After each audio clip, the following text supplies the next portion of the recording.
So, what are some fun things you would like to see inside of the pyramid? Remember, they're only level 2. Oh, I was about to say, instantly thinking Indiana Jones nonsense.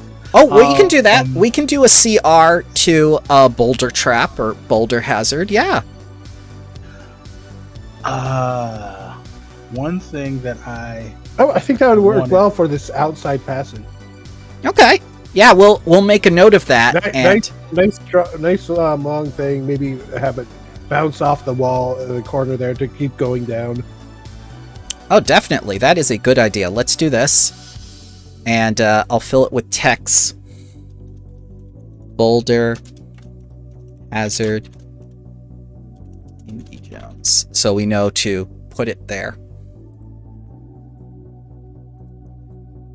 Yeah, that is perfect. Good idea. Well, immediately when I heard boulder trap, it's like, oh, I'm looking around and having it go down the stairs is one thing. Maybe like have it like fall at the top of the stairs, say up here, and then go down and smash into and maybe smash open doors. But then it's like that could be a actual hazard, and then it blocks stuff. And if that's the only entrance, then that's bad. Mm-hmm. They're like, wait, nice long hallway they might want to explore first instead of going as side passage. The old adage, RPG, explore everything but the way you're supposed to go first. That is exactly what happened in the temple game. You opened up the multi-locked door and then immediately decided, let's go the opposite way now that this way is open. I mean, Iron, they spent 35 minutes opening this door and then just lost all interest after they solved it. As it was opening, making a bunch of noise, it's like, oh, that's making a bunch of noise. Let's go a different way. And then immediately into a Hydra as tamer. I'm not going to do actual walls for this. I'm just setting up for ethereal walls and stuff, which I think I can do that by default now. Yes, I can. Oh, that's nice. So these side stairways go deeper into the temple? No. The side stairways go alternate entrances to the same part of the temple, which is like a secret passage there and there, but I only want there to be one entrance. Oh, okay. So I just cut them off. You've got to go through this door, which means I'm going to put like a hazard, like a rune or something on the door. Or right here would be another good point. Let me get the pointer. For another hazard, because this statue, with how it's set up and everything, and the water that's right here, that's too perfect. Maybe some sort of like filling with water trap because of all the rain that happens in the Gambia. So this thing would always be able to reset this trap. Maybe put a few, like drowned bodies in this room to give them kind of an impression something's not quite right. And over here we have the entombing room, which is surprisingly in good condition. So, maybe there's a temple guardian that's still carrying out their duties. And then we have Samshu's old body. Giving them a hint that there might be a guardian in one of the rooms if they manage to get there first.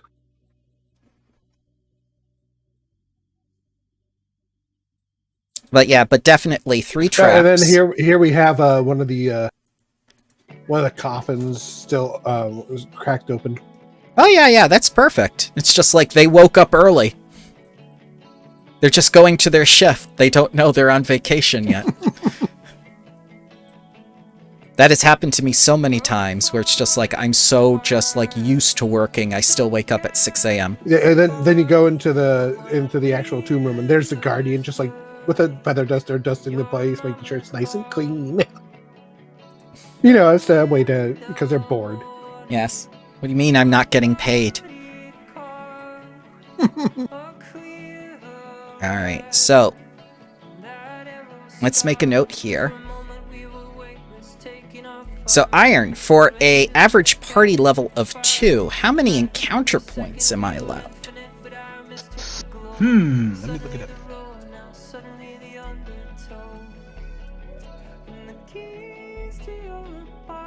Average level 2, what's the party size? 4. Unless they include an NPC, which means you'll have to adjust on the fly.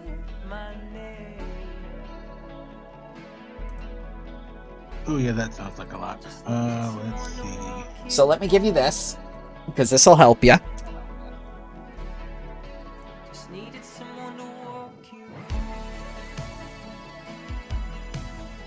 Min level 2. And max level you can do 5 or 6.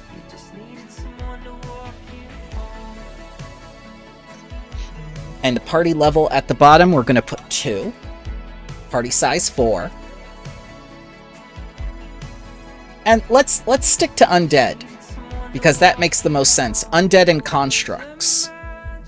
Yeah, for temple guardians or tomb guardians, that works really well. Yep, undead. I mean, heck, even just going into our media, what's the main thing that you find guarding tombs? Either constructs or undead, like mummies and stuff like that. Or heck, the person that you're robbing himself gets up as a mummy and it's like, I'm gonna eat you. Yep. So spirit undead, undead, construct, undead are what I've highlighted. So that's all the options that are going to pop up here on the left. Now I've got the token thing. Have you seen the token thing? I've got all 3 bestiaries with tokens ready to go. I have not seen the token thing. Okay. The token thing. So, with like abomination vaults and all the things, I have everything ready to go. No prep needed, no set this token up, set up the token display. They're all pre-done. All 3 bestiaries were just $60. So anytime I need something for a summon or something, it's automatically connected to Foundry. You link the spell, you can actually drag and drop the token out. Everything's hooked up. Oh, okay. Very nice. So we can't use this Phantom Beast. He is a CR8. That would automatically kill them. They would cry bloody murder. How about... It would in fact be a bloody murder. A Mummy Guardian is CR6. That would be pushing it. That would be a deadly encounter. A Bog Mummy is 5. That might do it.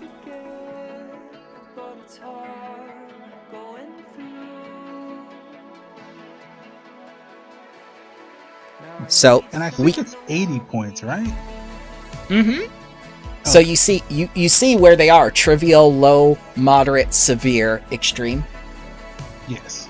Okay, so let's put Bog Mummy over on the right there. And it is a severe encounter for a party size 4 of level 2. Average party level 2. And it's worth 120 XP. So definitely they want to be at full strength when they fight this thing. Which means hopefully they don't get really hit by that boulder hazard if they're going around. Mm-hmm.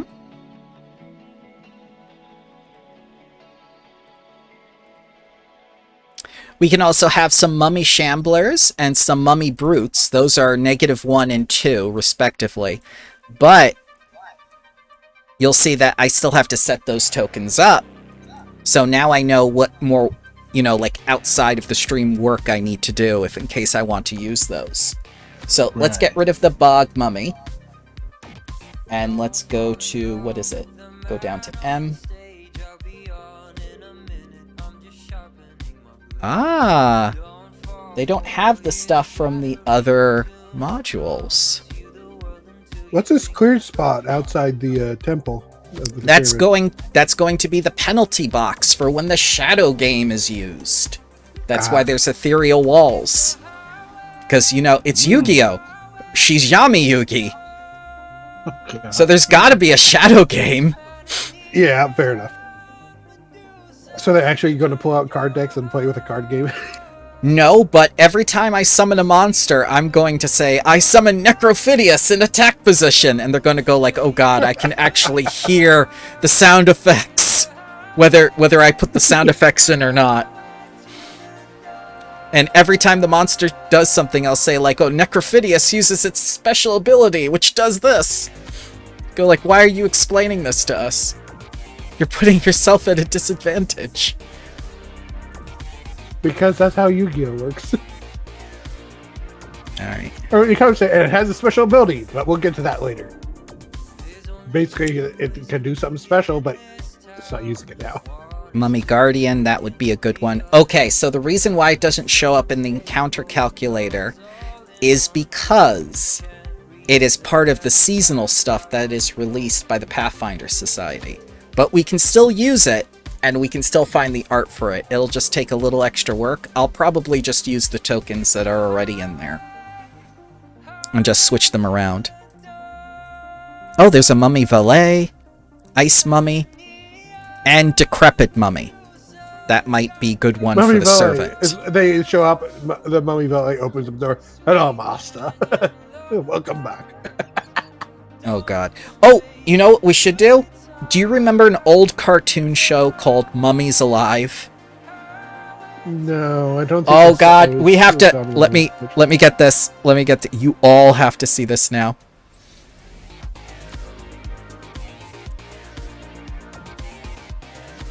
Because if you've ever seen things during the age of Power Rangers, this is one of the things they tried to cash in on.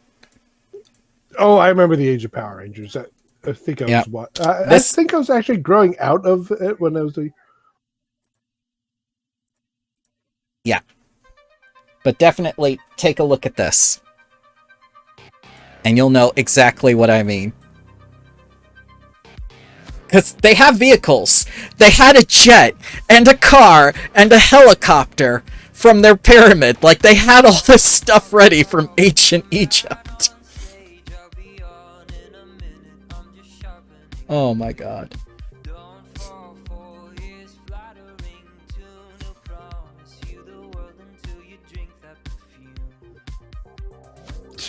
Jet bike. It's a literal jet bike. Yeah, it's just like, why the hell would they have that? It's just like they're These are from ancient Egypt. Why do they have modern vehicles? That's how advanced the ancient Egyptians were. Don't you understand? The aliens.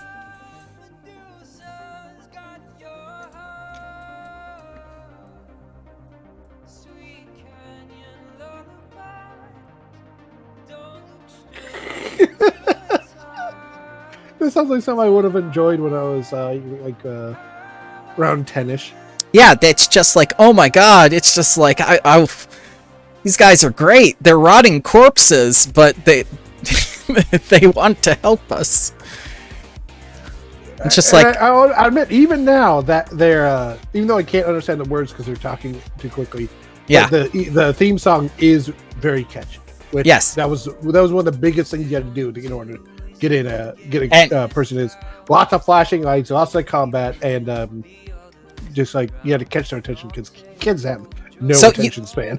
You have to realize that as children, you would not think about the fact that these people have had all their organs and stuff ripped out of them, are walking corpses, and have decided to serve this one random white kid that found an amulet. It's just... I think it's pretty much because he's wearing that necklace. I think it's that is the amulet. That is the amulet, yes. Oh, God. I mean, it's obvious that that's why they're serving him, is because the amulet signifies he's something. Yeah, he's not anything. Or something. No, he's not. He just has the amulet. It's so stupid. So if someone stole the amulet from him, they'd serve that person instead? Yes. That's basically what half the show is. I want the amulet.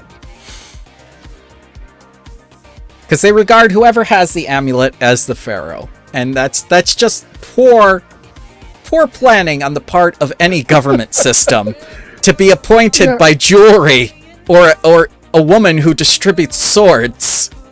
Yeah, because it's like, all you have to do is steal the item, and yes! Oh look, now I'm the new pharaoh. Exactly, and that's what you Mighty were Max. Me a second ago, but you were fighting me a second ago, but now you're on my side because I have the amulet now. Therefore, beat up the kid. Yes, it's just the same was true of Aladdin with the genie or Mighty Max with the hat. You know, the one item of power that the kid usually had, he was struggling to hold on to. Oh, yeah, well, heck, just look at the Disney's Aladdin, where it's like, I don't like working with this guy, but the rules are the rules. I have to follow the rules. Because exactly. I'm a slave to the rules. And they're all lawful evil undead. So, them's the rules. So, what we could do is, someone has stolen, like, said item of power from Samshu. Like, say, the Millennium Puzzle or whatever. Because that again, is another stupid thing. That is the exact same thing. Some random white kid finds the thing of power. To be fair, in Yugi's case, he was the first person since, like, the ancient pharaohs who actually put it together. Yes, I think it was mentioned that, yeah, he's the only I mean, that's the reason why it was sat around and thought to be, like, nothing. Yeah. Is because no one could actually put it together. And then Yugi, for whatever reason, gave it a try and succeeded where no one else had. But don't you think that's a flaw of a government system where you appoint someone based on whether or not they could assemble a puzzle? Well, to be fair, it's not so much a flaw because the old pharaoh was inside the puzzle. Just like... I don't understand how governments work, apparently. Oh, good. At least they had the old pharaoh inside the puzzle to judge whoever assembled to see whether they were worthy. It just happened that Yugi is basically his reincarnation. Okay, so one, Samshu is the reincarnation of this pharaoh. Two, there is an item of power here for Samshu, or someone has stolen or something, that will establish that becomes, you know, like her relic, basically. Right. Because to unlock the whatever something of your bloodline ancestry, whatever. Yeah, the bird people. This is a pyramid to the bird people. It's going to be bird themed. Because they isolated themselves from society. They wanted knowledge for themselves, but they found out the main thing about the story is that when you don't share, you have nothing. So even though you have knowledge that nobody else has, you're lacking basic knowledge that the world has moved on without you. So that makes what you have... Yeah, so the knowledge is tainted because, yes, this was really powerful, but this it's outdated over here is already twice as good as what you already have. Yeah, it's outdated. In case you've ever played like the game Arcanum with like the Steam engine and magic. Oh god. No, wow, that's a throwback. It is a throwback, and it's a good throwback. Oh my god, one of the mummies can reference Arcanum, and they go like, "How old are you guys?"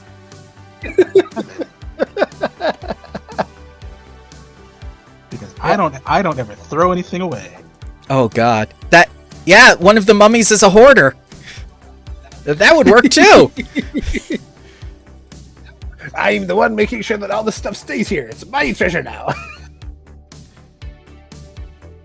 All right, so okay, I think that's enough for a personal quest, and now we'll just mark the rest of the hazards, and I'll put them in a little bit. And we know basically what's going to be thrown at them. They don't necessarily have to destroy the Guardians, but they can talk to them. It's whatever they feel like. Yeah, particularly as a reincarnation, the Guardians would probably be willing to talk because, you know, reincarnation, if they're worthy thing to, like to understand, oh, you're a reincarnation of a master. Okay, well, here's your trial. Yes. If you pass it, you go through without it. If you fail, we kill you. Yeah, so that basically happened in Yu-Gi-Oh! Every episode in Season 0. Oh yeah, where he was basically fighting Yami to prove that he's worthy of the Millennium Puzzle or whatever it was. Mm-hmm. Actually, I think the Millennium Puzzle's power was that Yami was in it. I think that was his power. The power was the prisoners we made along the way. Because I mean, look at all the other the Millennium Staff can do something. I can't remember exactly. Control people named Steve. And then the Millennium Eye can read people's minds. Yes. Which is how, Pegasus. Pegasus. That, yeah. Yes. I knew it was a P something or other, but how he was able to become such a incredible businessman. And then the Millennium Ring had an evil spirit inside of it, and it could do a few things, like go invisible and, had the spirit. I don't know if the other one... the Millennium Necklace let that one person see the future. Right. But she used it so badly. It was just like, the future is only one thing, and it's just like, no, the future is not immutable. It's based on your actions and what you do. To be fair, her future would have come to pass if the Millennium staff hadn't reacted to its the reincarnation of its previous owner, who was Kaiba, and the wishes of his monster. Yes, leader of a corporation, the modern day government. So yeah, if not for the effects of another Millennium item, then the Millennium Necklace would have been immutable, and then they got thrown off so bad because of that she couldn't use it anymore. So basically, the MacGuffins cancel each other out. Okay. Yeah. So one MacGuffin basically told her how things were going to go. The other MacGuffin's like, "Hey, no, you don't get to beat up the reincarnation of my master." And I don't think I don't remember if any of the other Millennium items... the ring. No, but yeah, Bakura had the ring. Then there was the necklace, the eye, the puzzle, and the staff. But I think there was a total of 7 Millennium items, and quote unquote infinite power to whoever gets all 7. I don't think the show ever touched upon the other 2, because I know one was looked like a balance thing, so judge the heart. So the scales belonged to the Guardian, and he showed up infrequently in the main series, but in season 0 he showed up a lot. Season 0, it was greatly established who he was. And then there was the Millennium Key that someone who kept on going around to look around and stuff. Right, and that's the guy who had the scales too. He eventually got the key because he killed the person with the key because they were not worthy. Okay, yeah, and that's how he was able to use it to stop time and go into people's minds. We actually found Yami inside Yugi. Yes. So now instead of Naruto, we're going to use Yu-Gi-Oh! To explain everything in this game.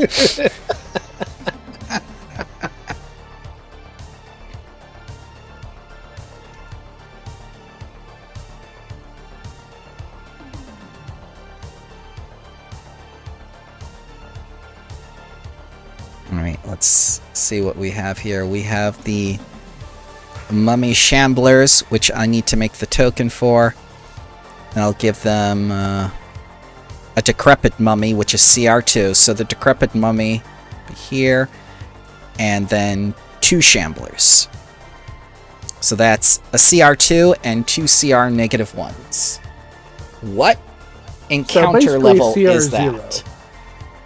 Sounds like encounter level 0 to me. -1 CR. Let's see. A CR2 for a party size 4, average party level 2, is trivial. But if we add a pair of -1 CRs, what does it happen? That takes it up between low and moderate. Right, the -1... It's still a fairly easy fight, but... Right. But the -1 doesn't decrease it. It still increases it. It just increases it by a quarter rather than the normal amount. Yes. That's one of the reasons... That's one of the reasons we have the encounter calculator, because the mathematician will tell you math doesn't work the way you think it does. Math does things a certain way based on your perspective of what numbers you are using. Treat the numbers as symbols. Don't treat them as immutable. All right, fair enough. Okay. I didn't know that they count as a quarter. Right, because your mind is thinking, -1. Like you said, it cancels the 2 out. No, it makes it harder.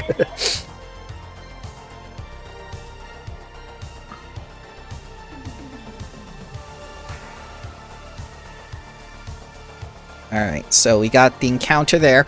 And we want to make a hazard here. I'll move this hazard over so we don't stack hazards. And we want to make this room the rainwater hazard. And we'll make it complex. And we'll make it a CR3. We don't want to make it too hard for them. And we have someone who is adept at water. We have a means of swimming in water because of the alchemist developed those scales. So they have 2 things already that could help them.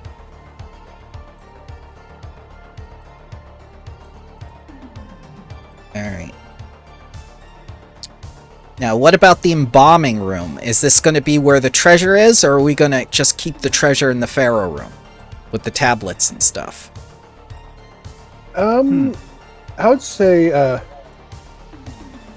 Is there anything else in there? Like, because normally the in ancient Egyptian they were buried with their treasure, so I'd assume that the treasure would be with the pharaoh. Yeah, The basically. embalming room. Yeah, that there might be a little minor treasure with like the embalming tools, or maybe like like some really well preserved, maybe since you have an alchemist, maybe there's a heart or something that'd be good. Alchemy ingredient. Good idea. Yes, we'll that is an excellent idea. Yes. So I there like might be that. some. So that way they get a minor treasure for getting past one of the hazards, which or perhaps even both. It's not the main treasure, but at least one of them will be like, oh, hey, wait, I can use this. Now, granted, we still have to find it, but I like that. And the servants' tombs. We should probably put something there. Because there's nothing I hate more than dead ends with nothing in them in dungeons. If this did not need to be here, it should not be here. Like, what sort of things were the servants buried with? Like their cats, or, like pets, or... maybe something that maybe like some symbol of what kind of servant they were, like, so like if and since they're so close to the pharaoh's tomb, they might be like high-ranking servants. Oh! Which means that they might have some, like minor treasures to show their ranking among the servants. So there might maybe some jewelry or something other like that. Oh, that's a very good idea. I like that. Yes.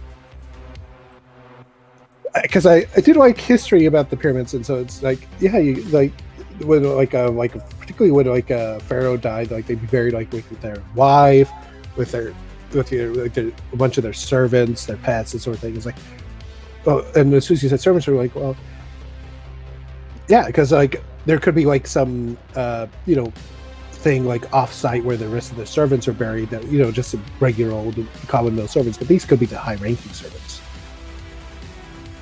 In particular, since one of them's open and perhaps empty, that could be one of the servants that they are, just going around doing his job, making sure the place is nice and clean, and possibly the one who's like making sure that the embalming is up to date, since he said that the embalming room is nice and clean and still in use. Mm-hmm. I actually went down a Google rabbit hole looking up to see if pharaohs were actually buried with their servants, and I found something really interesting. And apparently, this is a really good reason to use constructs. Oh, but yeah. They weren't buried with their servants. They were buried with small figurines that were designed to do the work the pharaoh didn't want to do. Oh, like a Roomba. Yeah, ancient like Egyptian Roomba. Roomba. Yeah, exactly. It reminds me of the terracotta warriors. So basically the terracotta warriors, like, except these are the terracotta servants. Yes. They do all the stuff that the pharaoh's too important to do. Yeah. Like one of them is a toilet. It's like Belle's Enchanted Castle, like all the things that wouldn't normally be alive, like the toilet, like that the servant that was transformed into a toilet, or the bed, or something like that. The bathtub that the beast used, that was sentient too. Don't forget that. I didn't even know that, because I didn't. if it didn't make it into the movie, because I didn't actually. No, I'm making that up. I'm making that up. But you got to assume like the chamber servant, the chamber pot servant was turned into a chamber pot, and that beast has been shitting inside of him for all those years. He's been alone, emptying himself. Or the bed that Belle slept in. The bed Belle slept in was also sentient. Oh no! Oh my god! Oh, the implications. Oh yeah, it could get so. The fork she stuck inside her mouth. Those were jumping around during the Be Our Guest thing. That thing was sentient too. Oh yeah. During the song "Be Our Guest," like all the stuff was jumping around. They didn't actually have eyes or talk like cop. Actually, even Mrs. Potts and her kid, he actually is like, "Oh, that his mustache tickles." When he served in her kid chip. Yeah, it's just like, you pedophile. No, get that out of your mouth immediately. All these things that we so okay. It's like, wait. When we think back at this is actually really disturbing. It is. It's like that scene in Zootopia with the naturalists, and you see all the bears like pushing down the trees and whatnot, rubbing against each other, and it's just like, oh. Yeah. All right, but that was an excellent idea, Iron. Let's make the Roomba or the toilet attack them. Let's see, what can we do for constructs? You can have the constructs in for the if they try and bypass the test for the judgment, like just have like say like some constructs sitting there. They'll do nothing if unless you fail the test or try and bypass it. But if you succeed, they just stand there and watch, and that's all they do. All right, so let's see. Because if you succeed, you've proven that you're the reincarnation of the master. Therefore, they're not gonna. At most, they'll just bow to you to say, and continue guarding your ancestor, your whatever the heck you call like your previous self, your previous self's remains or whatever. Yep. So here's Necrophidius. I was talking about him earlier. He is a construct mindless that looks like undead. He would be perfect for this, so we'll keep him. We'll just rename him Toilet Seat or something, or Roomba. He'll be the Roomba. Yeah, he's the one who's going around cleaning up, making sure everything's spotless. Yes. It's just like. But the corpses are too big, so he has to unfortunately leave them where they are. Yeah. So like the drowned corpses, or they were the most recent. They were the most recent archaeologists. Yeah, he hasn't gotten around to cleaning them up yet. Yeah. All right, so let's see, what else can we do? And the mummies have basically just been, revived to guard the places that they were trying to rob from. Their former thieves have been put to work as protecting the tomb they were going to rob. Yeah. Animated brooms are -1 if we need more of those. Oh, Door Warden. That's a good one. Oh, that could be the door sealed with a rune. Yeah. It's like, the rune isn't the door itself is a guardian. Yeah. And I can see servants who really like the pharaohs, like, hey, I want to be buried next to him. So that's why they built off this little side room and put the high-ranking servants in it. So that still fits. Why one got up to go back to work is another matter entirely. But here's a classic that I forgot all about: the animated statue. Oh yes. Oh yeah, those would be have those as the guardians in like the pharaoh's room that will. If you try and bypass or try and rob the pharaoh himself, they'll wake up and say, no. But if you pass the test of knowledge, then you're allowed to get your own stuff from your old body. Therefore, so if you pass the test, that one person is allowed because they're the reincarnation. Yeah. But anyone else tries and they're like, no, punch.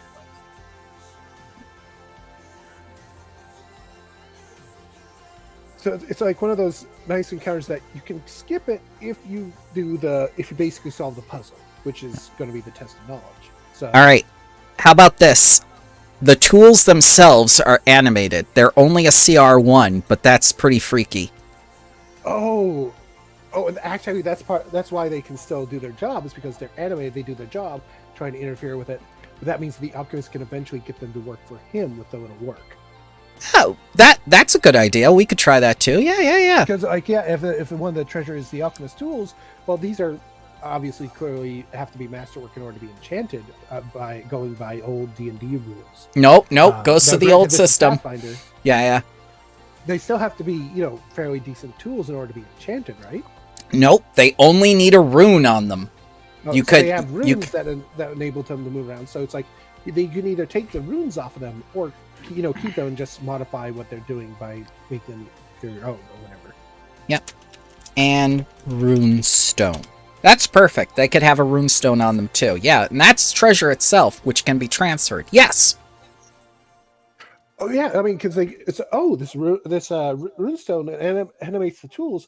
Could put it on a shield. Now you've got an animated shield to block for you. All right. I think this is pretty nice as is. This is a lot for one map. This is good.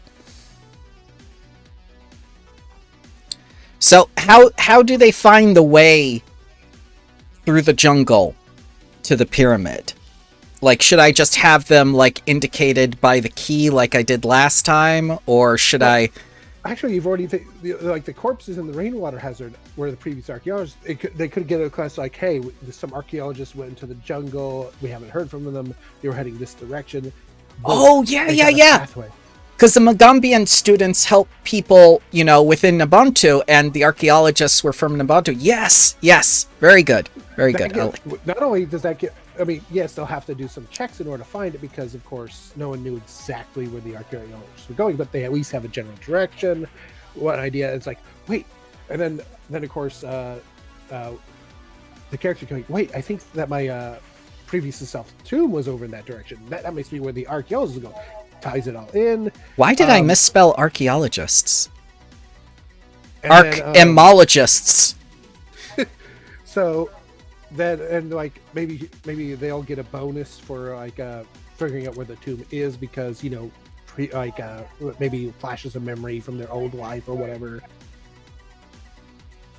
Oh, that's a good one too. Yeah. Not only that, but it also gives them a reward. It's because they find out what happened they find the bodies, realize who they were. Now they have something to bring back to show they actually died to a trap, and then they get a little. Even if they fail and don't get any of the treasure, they still get something as long as they found the bodies. So they don't go back empty-handed if they have to retreat.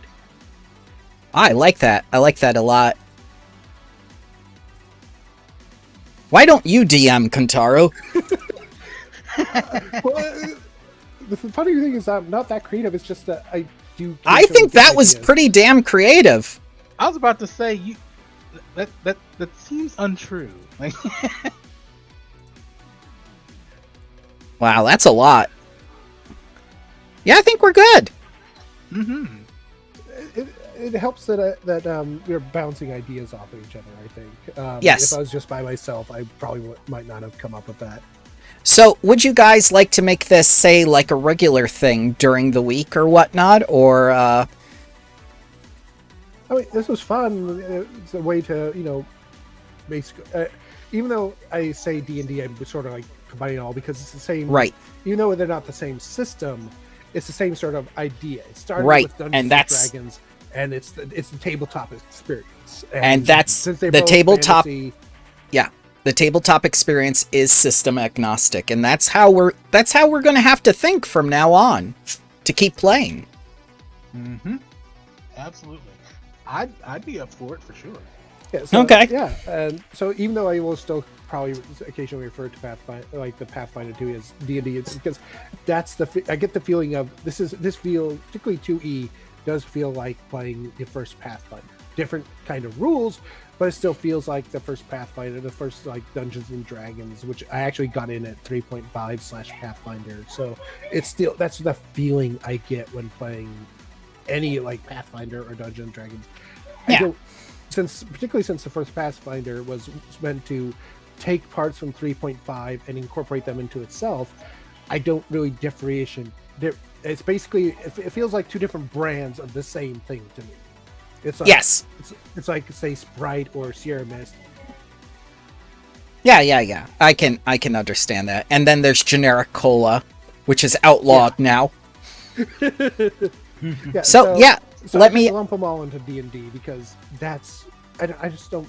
It's just different ways of doing it. That's basically it. Okay, so for prep sessions and stuff, I'll set up a few custom scenes and whatnot. I'll get your little dragon PNG working again. Iron, I'll use you want a polar bear for yours for next time? Yeah, that works. Yeah, I'll get a polar bear set up, or I'll get a Maki to draw one, and then we'll be all set, and we can do like these little prep sessions for the games and whatnot, and that will introduce. I helped instead of just sat here and listened. You were contributing the most, man. You did more than I did. Well, I mean, because you had ideas. It's like one of those things. Like I come up with a theme for a character. It's like, oh, this sounds good for that. This sounds good for that. So it's just one of those things. Like I like games, and this was helping to. It also does help that I'm not actually going to be going through with it, so I can look at it objectively. And it's not the first time having my other DM, who unfortunately is too busy, who's Kret, who I was actually wanted to play with us, but it was too busy to actually even try. He was my old DM, and before I started playing with him, he'd actually come with me because he had character ideas, and I'd bring him by with me. And after meeting the people that he was doing it for, I advised him to turn it down because it was way too overpowered. Yeah. But after meeting the people, I'm like, actually, you probably should have made them more powerful. He had a couple of min-maxers in his group. Yeah, that's something I run into too, and that's exactly why I have the session zeros and kind of gauge the first couple sessions, because you'll see which players take off and which are like shy, and you'll also see like who actually finished their character sheet and who after 4 months or 3 months never actually finished a single character sheet. Ooh. Yeah, and it's like, and I know I tend to optimize my character's combat, but I get that. I also I don't try and do everything, and even I don't always completely min-max my characters. I mean, there's probably lots of things I could do to make them, stronger or whatever. Yeah. Even with an unfamiliar system like second edition, since this is my first game in second edition, right? It's like I'm sure there's several more quote unquote min-max options that I could do, but no, this sounds fun. I was talking with one of the other players and picked up water wall with wall water, and it's like, this sounds like pretty cool. Like, just maybe potentially we'll find a small passageway, just fill it up with water, and then the enemies have to swim to us or sit there while we shoot at them at range or something or other. I haven't found a time to use it yet, but it was just such a cool idea that I picked it up anyway, even if I probably might never use that spell. It was just. No, I can understand. The thing is, people don't know how to use the basic stuff. Like, you never used Mage Hand on the curtain that kept zapping people. Yeah, I could have. I think, but oh well, what was it? I came around and I tried burning it at first because I didn't. But yeah, I could have just used Mage Hand. I forgot that I actually had Mage Hand as one of my cantrips. So in Pathfinder, tried that. Yeah, Pathfinder 2e, your cantrips get more powerful with you. And never underestimate the basics of how useful little things can be. Oh, maybe I immediately dismissed it because I kept thinking that, this thing has to be over 5 pounds, therefore I think, yeah, but it was a curtain, and you were probably thinking about the 5e rule. Mage Hand doesn't affect magical items, which is not true in Pathfinder 2nd Edition. I could have at least had it open the curtain. It's the Mage Hand got zapped. Okay, I recast it, have it open the curtain. Oh, it doesn't get zapped again because it's recharging. Right, but you didn't know it would be recharging until you did a knowledge check. Right, but anyway, it's like, oh, this thing's giving you trouble. Oh, let's burn it. It's cloth. I'll burn it down. To be fair, that's probably more what my kobold Right, think anyway. right, and it had it's still fed in character. and it had hardness because it was an object, and it has HP because it's an object. Oh, that's another thing, Iron. Do you know what happens when they try to disarm or destroy traps or hazards or things like that? They are treated like objects, and you got to get past their hardness, and you've also got to get past their HP, and they also have saves, fortitude and reflex, but not will. Uh-huh. Yeah? To be That fair, makes most sense. spells that target will can't target objects, so Yeah, well, they are objects. They're considered, like items. But yeah, you can destroy things. anyway, I gotta head off to do my job, Yeah. more or less. So No problem. I'm gonna get going too. Thank you both for joining me. Let's set up a time where we can do this regularly and whatnot, and we'll see what I'm comes of willing it, to because help. this Of was course, very can't do it for productive. my own game because I'm playing that give me outside knowledge and Right. That one. I've got 2 others. yeah, because it's I think I could if I had foreknowledge, just like pretend particularly since I let the others lead anyway, it probably wouldn't be too hard to just pretend like I didn't know it, but I don't want that temptation. Don't do the metagaming. The metagaming is never worth it. Yeah, I just don't want the temptation. Is all right. So see you guys. If not earlier, I'll see you Bramble on Saturday. And Iron Bear whenever. Yeah, Yep. I'll try to set up a prep time either tomorrow or on Thursday for the Bloodlords, and we can do that next. That would be fun because that way I can also scratch that whole D&D type itch without having to get out of the group or whatever and all those